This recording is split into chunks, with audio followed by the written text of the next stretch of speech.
Hello, my dear students. We are back to continue with our last chapter, that is The Tiger King by Kalki. I hope last part is clear to each and everyone. If you have any questions, we can ask me anytime. And before moving ahead, let us recapitulate what we have learned in our last video. Students, there is a king in Pratibandhapuram who has been given hi-fi names by the writer, but he does not have any intention of praising him because quickly he shortens the name to the Tiger King. Alright, it shows that he was very much possessed by tigers, therefore he was not able to do anything for his countrymen. He was not able to utilize his qualities for his countrymen. Therefore, he was nothing better to be called than only Tiger King.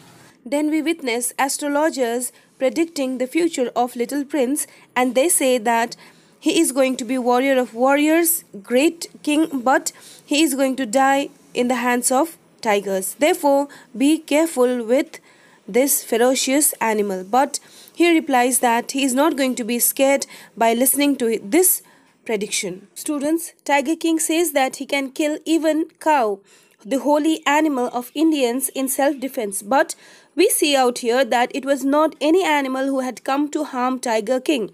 It was he himself who had gone to kill tigers just to prove astrologer wrong. Students, we have learnt that Little Prince was brought up in English way.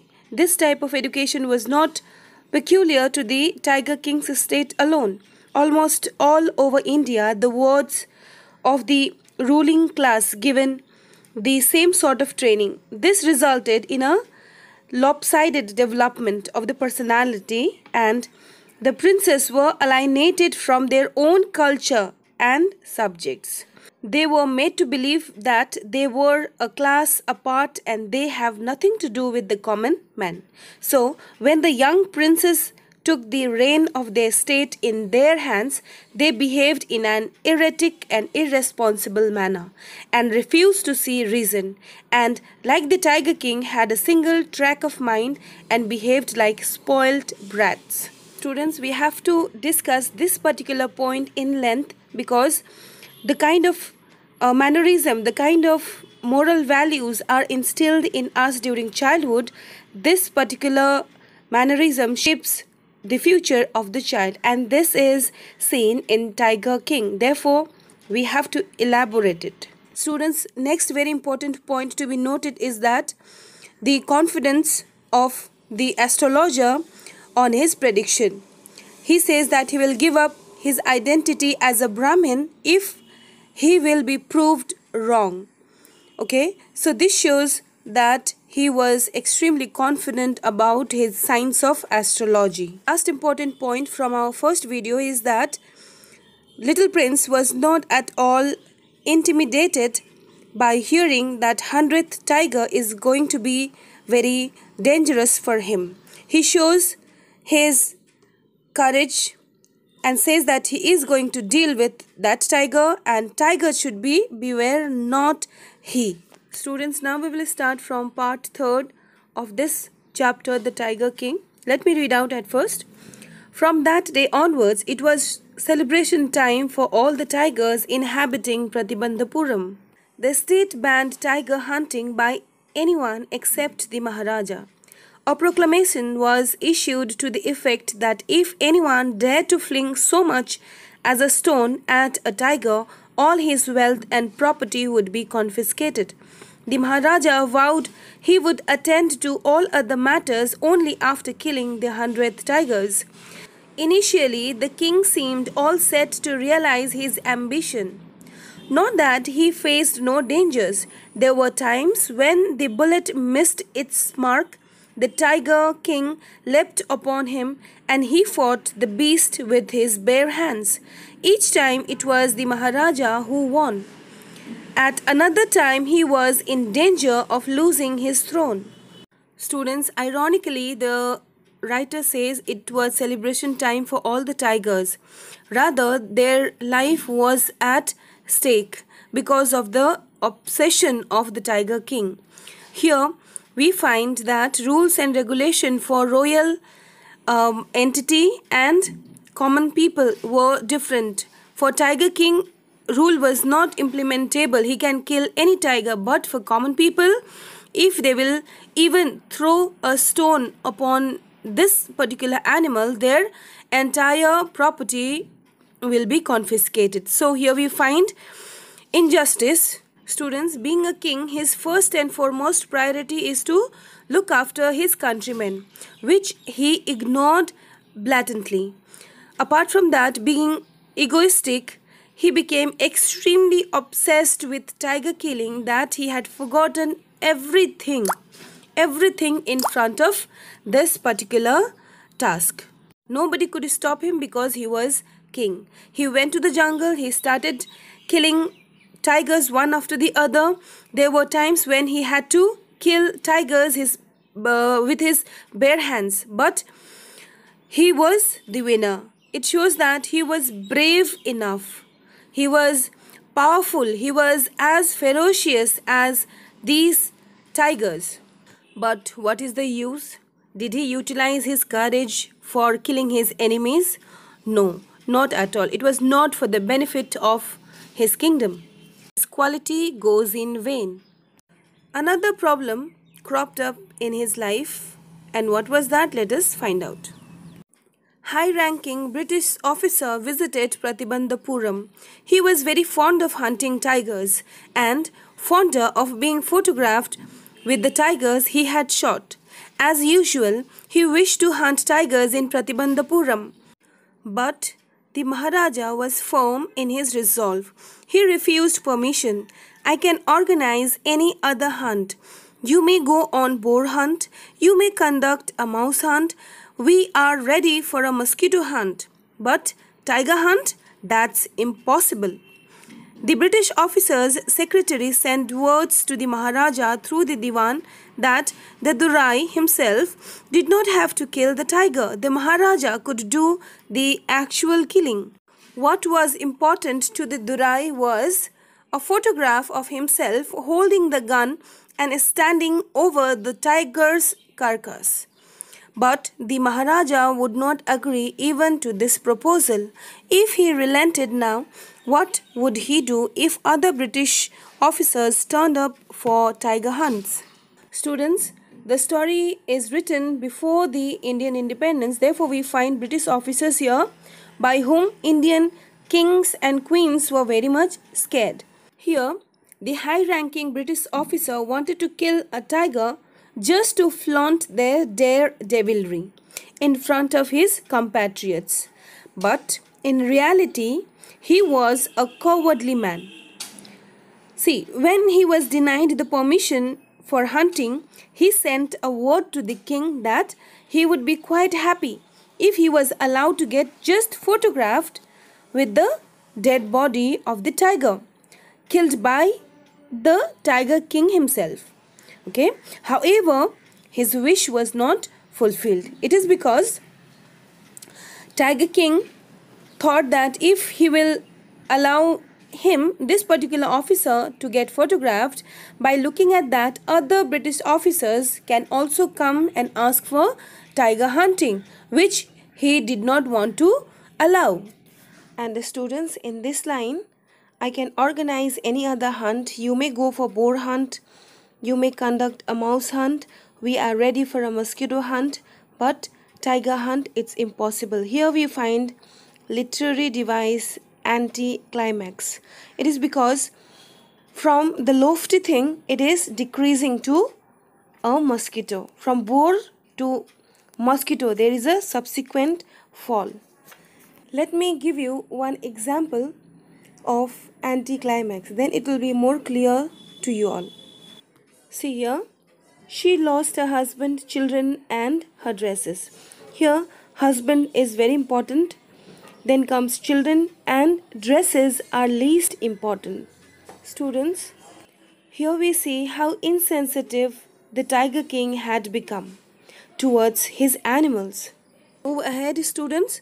Because he prevented a British officer from fulfilling his desire, the Maharaja stood in danger of losing his kingdom himself. The Maharaja and the Diwan held deliberations over this issue As a result, a telegram was dispatched forthwith to a famous British company of jewelers in Calcutta. Sent samples of expensive diamond rings of different designs. Some 50 rings arrived. The Maharaja sent the whole lot to the British officer's good lady. The king and the minister expected the Durai Sani to choose one or two rings and send the rest back. Within no time, the Durai Sani sent her reply, "Thank you very much for your gifts." In 2 days, a bill of 3 lakh of rupees came from the British jewelers. The Maharaja was happy that though he had lost 3 lakh of rupees, he had managed to retain his kingdom. Students, the Maharaja had annoyed the visiting senior British officer over the issue of tiger hunting and stood in danger of losing his kingdom itself. Now let me tell you, students, at that period of time, Indian princely states were taken over by Britishers at very flimsy pretext. Okay, therefore even he had become very scared, but he wanted to pacify the officer's anger by bribing him. Now what he did, he decided to send expensive diamond rings to wife of British officer, and expensive diamond rings were ordered from Calcutta, British jewelers of Calcutta. And students, I must tell you that Britishers had soaked all the wealth of India just like a sponge. Okay, we will not go into this detail, but we must keep in mind that it is Britishers who had taken away a lot of wealth from our India. It is such a shame to us because we give utter importance to British goods, British language, British way of living. Being an Indian, we should hate all these because Britishers were the one who had ruined our country. But we have to continue with this story, therefore I'll not go into details of that. Just remember that Durai and Durai Sani, both of them were very greedy, and here both of them were addressed with high sounding titles, Durai, Durai Sani, and they were about demanding rather than commanding a great respect. Remember that, students. In reality, they were very shallow, they were very hollow, they were petty people.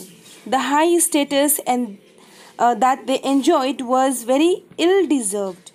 Taking undue advantage of their rank, status and position, they looked for favors that would satisfy their whims and fancies. The officer, the Durai, was a man of low caliber. He was a coward who wished to be admired as a brave and a courageous hunter. Game hunting was neither a sport nor a passion for him. It was just a means of projecting himself as a brave and courageous hunter. His wife as well was a discourteous and a greedy lady who grabbed all the rings that the Tiger King had sent to her so that she would select one or two rings of her choice. Having kept all the rings, she did not even have the courtesy to thank the king personally, and she wrote a very curt letter of thanks. Thus, both Durai as well as Durai Sani lacked grace. Their actions revealed their negative values. But here we find fault of the Tiger King as well. When he sent the diamond ring to Durai Sani, he must mention clearly to choose few from the samples, but he did not do that. And another fault is that the money of 3 lakh rupees was paid from royal exchequer, which was of common people. It should have used for the benefit of common people, for the development of common people, but here Tiger King used it for his personal benefit. So this is another lagging of the king. Students, we cannot move ahead without talking about the Diwan. The Diwan was support of wisdom and reasoning for the Tiger King. Tiger King was very irrational and he did not have head of his own. It was Diwan who suggested valuable solutions to him whenever he was in danger of losing his kingdom. The Diwan was much more intelligent than the Tiger King, and it was he who gave very reasonable and intelligent solutions to all the problems of the Tiger King. Here as well, it was his suggestion to bribe Durai Sani in order to save his kingdom. Let's move to the fourth part now. The Maharaja's tiger hunts continued to be highly successful. Within 10 years, he was able to kill 70 tigers, and then an unforeseen hurdle brought his mission to a standstill. The tiger population became extinct in the forests of Pratibandhapuram. Who knows whether the tigers practiced birth control or committed harakiri, or simply ran away from the state because they desired to be shot by British hands alone. One day, the Maharaja sent for the Diwan. Diwan Sahib, aren't you aware of the fact that 30 tigers still remain to be shot down by this gun of mine? He asked, brandishing his gun. Students, within 10 years, Maharaja's tiger hunting spree had resulted in the killing of 70 tigers. However, his tiger killing mission came to a sudden standstill. He had to stop it. It is because the tiger population became extinct in the forest of Pratibandhapuram. Now here, students, we must understand that whatever resources it might be, if you use it excessively, it is going to get extinct, right? So here the same thing happened with tigers of Pratibandhapuram as well. And Kalki jokingly remarks that the reason of the disappearance of the tigers was that either they were practicing birth control or committing harakiri, or had probably fled from the forest of Pratibandhapuram. Students, in simple words, harakiri means suicide. Okay.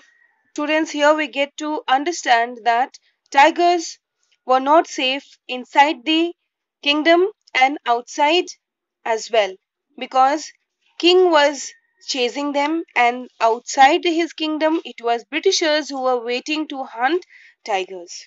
Students, to discuss this matter again, the Tiger King had to take help of the Diwan, and he discusses the matter, but Diwan gets so much scared because he knows that the Tiger King is very whimsical and very moody. By this gun, he might kill him as well. Therefore, he was trembling in fear. Let's move ahead. Shuddering at the sight of the gun, the Diwan cried out, Your Majesty, I'm not a tiger. Which idiot would you call a tiger? No, and I'm not a gun. You are neither tiger nor gun. Diwan Sahib, I summoned you here for a different purpose. I have decided to get married. The Diwan began to babble even more. Your Majesty, I have 2 wives already. If I marry you, don't talk nonsense. Why should I marry you? What I want is a tiger. Your Majesty, please think it over. Your ancestors were married to the sword. If you like, marry the gun. The Tiger King is more than enough for this state. It does not need a Tiger Queen as well. Students, here we witness very funny interaction between the king and Diwan. And here we find, because of illogical mindset of Tiger King, the Diwan gets very much scared. He knows that he can do anything and there won't be any justification to that. Therefore, even in this state of mortal fear and bafflement, the Diwan does not fail to pay his compliment to the valor of the kings and ancestors, who were all brave warriors and skillful swordmen, and advises the king to marry his gun, be as valorous as his ancestors. So here, Diwan's illogical and meaningless conversation shows that The Tiger King had scared these ministers to extent, therefore they were not able to take him very casually. Students, usually when somebody wants to get married, their first priority would be to lead a family life. But here, this was not the case. The Tiger King wanted to get married because he had to accomplish his target of killing 100 tigers, and he was yet he was falling short with 30 tigers. Okay, so he wanted to make sure that would-be in-laws forest is full of tigers, then only Diwan will ascertain whether there is girl to get married or not. Students, here in the last line, the truth is spoken by the Diwan that the Tiger King is more than enough and the country does not require Tiger Queen. It means that common people were extremely annoyed by Tiger King and they don't require another trouble for the common public. It was a sarcastic remark. Let's move to the next lines. The Maharaja gave a loud crack of laughter. I'm not thinking of marrying either a tiger or a gun, but a girl from the rank of human beings. First, you may draw up statistics of tiger population in the different native states. Next, you may investigate if there is a girl I can marry in the royal family of a state with a large tiger population. The Diwan followed his orders. He found the right girl from a state which possessed a large number of tigers. Maharaja Jung Bahadur killed 5 or 6 tigers each time he visited his father-in-law. In this manner, 99 tigers tiger skins adorned the wall of the reception hall in the Pratibandhapuram palace. Students, after the marriage of the Tiger King, he continued with his tiger killing and the number reached to 99. And all the tiger skins decorated the walls of reception, and it was considered to be very valorous task by people of that period. But let me tell you, students, very often we read in the newspaper about common people selling wild animal skins and being jailed. However, the rich people with clout indulge in ruthless killing of wild animals with impunity. Black buck is a rare species covered under Schedule 7 and its killing is a non-bailable offense. We have not forgotten the incident of black buck killing, one by a Bollywood celebrity and another by a person belonging to the ruling family of erstwhile state and a former test cricket captain. Both were granted bail, although it is a non-bailable offense. It is a matter of shame that ruthless killing of animals is still rampant amongst the influential people. The Bollywood celebrity kills the animal in that part of Rajasthan which is mainly inhabited by Bisnoi community who consider this animal to be sacred. Students, there is another trend in the social media. You must have noticed this kind of videos in the internet. In order to be famous, they can go to any extent. They abuse animals, upload it in the internet, and there are people who like it. The government must punish them at the earliest. Students, the Tiger King, being the power of the state, must protect flora and fauna of his kingdom, but he failed. This proves that the Tiger King was a worthless ruler, a selfish, callous, ruthless, whimsical king who was good for nothing. Students, therefore, we should utilize the power of voting in choosing a correct representative. Otherwise, the situation of our country will also be not less than Pratibandhapuram. Students, we will continue with the story in our next video. Till then, thank you. Take care.